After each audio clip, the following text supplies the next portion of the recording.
Last night I actually went and read 1 John. I sat there and said, well, what would I say to my wife? Besides, thank you for putting up with me for all this time. Just being here, being focused, opportunity to have a lifetime, really.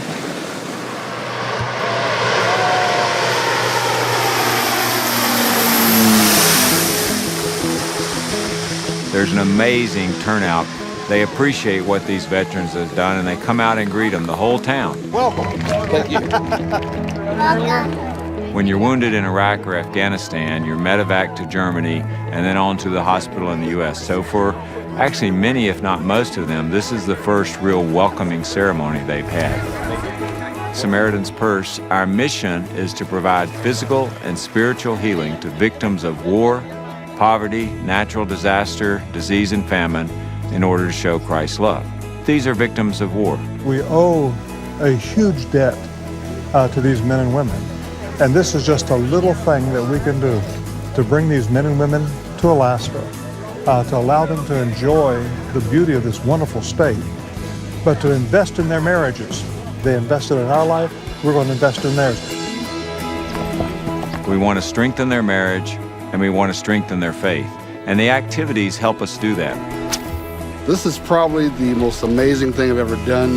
Woo! Welcome to Alaska! Oh! Look at that, hit it? Video? You had the pressure, man. It's the media right I know. The power of the camera. How did you deal with going to war or deployments? What about spirituality? Where does faith come into a relationship? Every day we have about 2 hours of classes led by retired military chaplains. And in between, they get to enjoy all the scenic parts of Alaska. They'll come in and ask, why are you doing this? And it gives us a chance to share what Jesus Christ has done in our own lives. I hear many times the deployments and the separation causes the problems in the relationship. Those only magnify what's already in the relationship. And God is the answer to those relationship problems. Now, how long have y'all been married? We're going on 7 years. 7 years, all right. I was about 8 weeks in my deployment, my second deployment in Afghanistan when I was injured. The guy behind me stepped on a landmine, and the landmine was attached to a secondary device. So he took the landmine blast, and he lost his right arm and his right leg. And then I took the majority of the blast from the bigger bomb. I asked, is he dead? And he said no. There was an incident with an IED, and he's an amputee now. How has the injury affected your relationship and your marriage?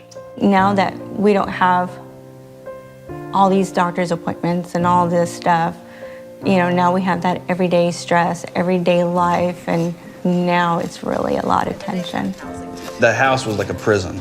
He just went into complete isolation mode, and there was no more dates, no more partnership, nothing. I was doing everything, taking the kids to sports, taking the kids to their doctor's appointment, pretty much just everything alone.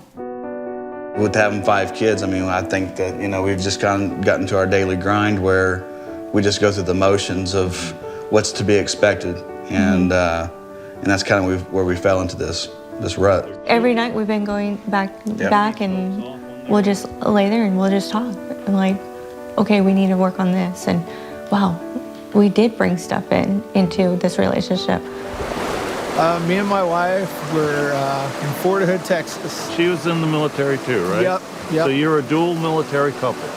You marry your best friend and the love of your life, and then somewhere along the line you still love them, but you lose your best friend. And it's because life happens and you lose focus and you don't concentrate on what's important.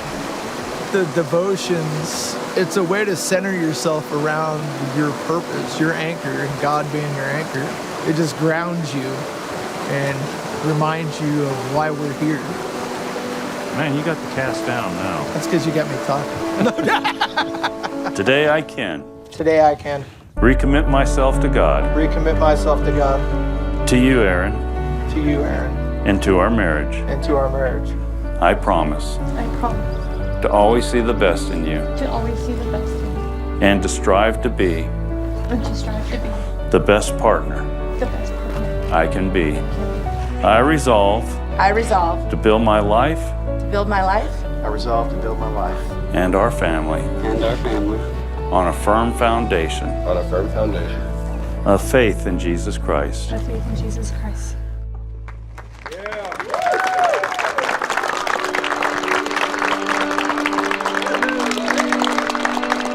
As couples, they're able to open up in a very safe environment about the problems, the issues that they've had in their marriages, and give them, like I said, the tools to say, you know, yeah, I understand where you're coming from, but it can be fixed. God can fix it. You've got some incredible people here who, I mean, you talk about heroes.